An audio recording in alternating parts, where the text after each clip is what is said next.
Good morning, everybody. Orange A here with another AFK Journey video, and today we're going to talk about my man Brutus. Now, Brutus is a wonderful unit in this game because whether you're a free-to-play player or a big-time spender, he has the ability to help you push content you otherwise wouldn't be able to push. Really, the only area in this game where I don't love him is the Dream Realm. He's okay in there, but when you're talking about PvP, this guy can help you shut down some of the most common PvP teams you're going to see in this game. And when you're trying to push AFK stages that are 20, 25 levels higher than you, he's your man, because so much of this game is you just getting stat checked by enemies that are higher levels than you. Maybe you were like me and you've spent a few $100 on this game and you have a Thorn and a few dupes for him and you're like, man, my level 120 Thorn is such a beefy tank. And then he runs out there and some level 140, mobs just run him over. And the problem with that is once they run him over, oh, you got Cecilia back there trying to summon her friend.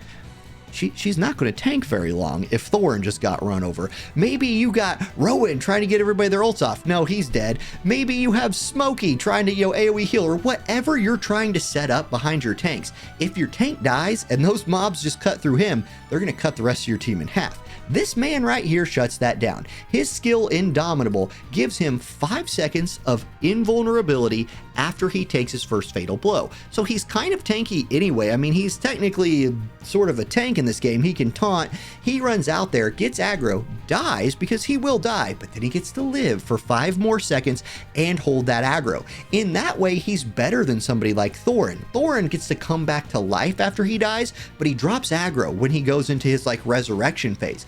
This man does not drop aggro. He just gives you guaranteed 5 seconds of tanking, and he gives that to you at 1 copy. You don't need to pull dupes of him, and that's why it's free to play friendly, but it's also whale friendly. This strategy works no matter how much money you've spent, and even me, like I said, several $100s into the game, I still use this strategy all of the time. So let me give you some examples of how this works. Okay, we're going to try to clear stage AFK 505. These units are 20 or 30 some levels higher than my units.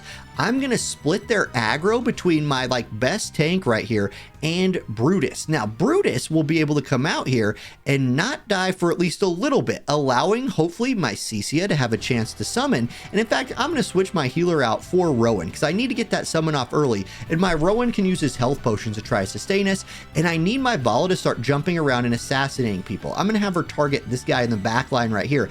They have a lot of sustain, which is why I think this team comp might not work. Now, I'm going to slow it down a little bit right here, but watch what's happening. My main tank's already dropped, so they've all switched to Rowan, or they've all switched to Brutus. Rowan is starting to generate energy for me. Brutus is doing that crucial bit of tanking while my main tank comes back to life and gets full healed, takes aggro, and now we're going to see if we can start killing people. Vala is starting to try to assassinate. I get my summon on the back line, and I honestly don't think I'm going to be able to clear this. I'm going to go ahead and hit double time speed right here, but I think they've just out-sustained my damage. I don't think my Vala is strong enough to actually cut them down. Yeah, I lost that fight, but I think that does show you how I've been able to push to level 504 with a team of 110s and 120s. Now, I could adjust my team comp right there, try to do some new things. It's the beginning of the day. I haven't leveled anybody up today, but that does show you the power of Brutus. He went out there and literally held the fort down for long enough that whatever team comp I was running behind him was able to get what they were supposed to do done. Was it quite enough to push something 30 levels ahead of me? No, not quite. But after I farm a little bit today and level up some of those other characters, get a little bit more damage so I can overcome their sustain, boom, then I'll be able to do it. I could tweak that a little bit. That was my first try at that, so it is what it is. Now, I want to show you something else he can do, and I really like this a lot. He's great at shutting down some of the more common teams you see in PvP. I'm currently rank Epic 3 in PvP. What's my rank coming into today? Let's just see.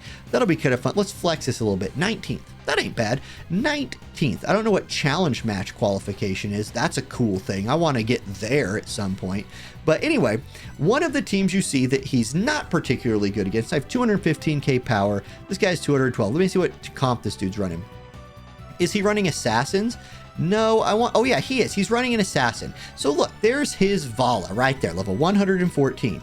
Ah, look, you can tell I've been facing this before because there's my Brutus. I'm essentially going to shut this down by letting her target him. Now, I'm going to ungroup a little bit because he's got... No, Byron's fine. Okay, yeah, let's try this. I'm going to put Brutus all the way over here, making sure he still has aggro from her. And then can I possibly get her as a target? Like if I can eliminate her straight away, that would be great. I don't think I can. So I'll target their sustain, and then I'll hope my tank can hold this down over here. Hope these guys can target these people, kill out their healers, and then their assassin, their like main source of DPS, is going to get blocked by my Brutus. I think I will turn on the confining spell right here. So later on in the fight, if I need to lock their Vala down, I can. Let's try. Okay, so my tank is tanking. Brutus is tanking their main source of aggro. There I get my...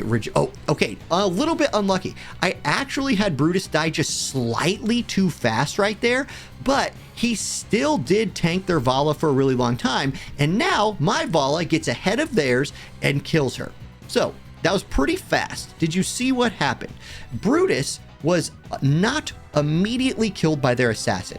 Had he been insta-gibbed by their Vala, she's switching targets, and that ult that she used to kill him after his invulnerability run out would have instead been used on one of my carries or my support. And if they use it on my support, my tank dies. If they use it on my carries, then she's just going to ace my whole team. Instead, me playing a very similar comp to theirs, I tank their Vala up long enough with a bit of a cheese strategy and end up getting like the tempo lead and running them off the fight. It wasn't even that close at the end, and we were pretty evenly matched in power. So one thing I look for, like here's a 186k person. Let's see if they're running assassins as well. They are. So let me drop my team comp right here. I like running these double tank comps. They also have Reiner, who will, teleport switch people. You can use Brutus as a bait for that as well if you could set it up. So like if I put Brutus here, he's in the back line, so he's being targeted by her, and their Reiner is going to bring him into the back. That's kind of interesting. So let's try that. I'll put Thorin out here in the front. Let me get my Cecia out here in the back. I'll put my Vala targeting theirs. So this is a big time flex. If I can assassinate their best damage dealer and they are spending their whole time hitting my invulnerability tank, that's a huge win for me. And then can I put him here? I'll try that. Okay, let's run this and see how it works out. Maybe this time I'm going to put on my lockdown spells again.